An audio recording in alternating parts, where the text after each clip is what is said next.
পাটের আবাদ শুরু চৈত্র বৈশাখ মাসের প্রাক বর্ষায়।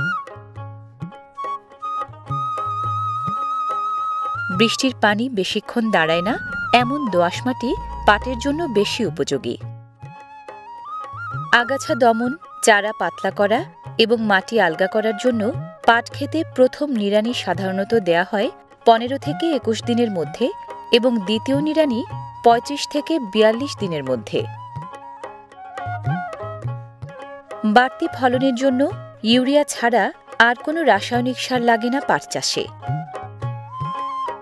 তন্তুজাতীয় দ্বিবীজপত্রী গাছের সর্বাঙ্গই সবুজ, পাতাগুলো লম্বা চওড়া।